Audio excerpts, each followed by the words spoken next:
नमस्कार। कथा और कहानियों के लिए हमारे चैनल कनक ज्ञान को सब्सक्राइब करें, नोटिफिकेशन बेल को दबा दें ताकि आपको हमारी आने वाली नई वीडियो की नोटिफिकेशन फ़ौरन मिल सके। राधे राधे मित्रों, ये कथा बहुत ही उत्तम और सुंदर भी है। आज की कथा है ब्राह्मण के पुत्र का लड़की पर मोहित होना और एक योगी। आइए कथा को गौर से समझें। उज्जैनी नगरी में महासेन नाम का राजा राज करता था। उसके राज्य में वासुदेव शर्मा नाम का एक ब्राह्मण रहता था, जिसके गुणाकर नाम का बेटा था। गुणाकर बड़ा जुआरी था। वह अपने पिता का सारा धन जुए में हार गया। ब्राह्मण ने उसे घर से निकाल दिया। वह दूसरे नगर में पहुंचा। वहां उसे एक योगी मिला। उसे हैरान देखकर उसने कारण पूछा तो उसने सब बता दिया। योगी ने कहा, लो पहले कुछ खा लो। गुणाकर ने जवाब दिया, मैं ब्राह्मण का बेटा हूं, आपकी भिक्षा कैसे खा सकता हूं। इतना सुनकर योगी ने सिद्धि को याद किया। वह आई। योगी ने उससे अवभगत करने को कहा।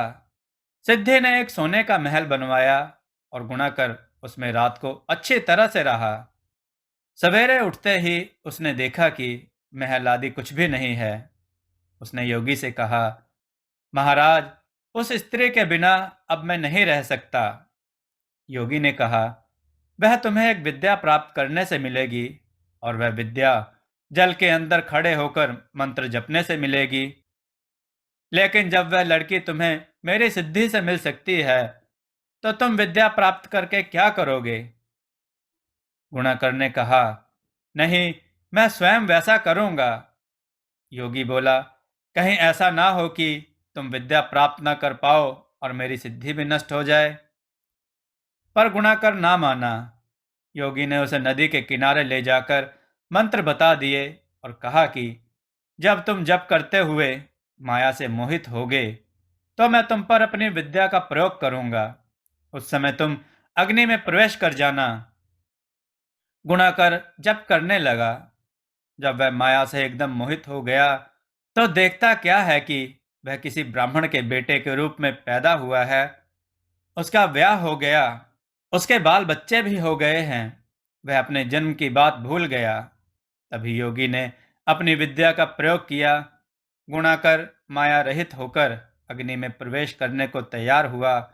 उसी समय उसने देखा कि उसे मरता देख उसके माँ बाप और दूसरे लोग रो रहे हैं और उसे आग में जाने से रोक रहे हैं।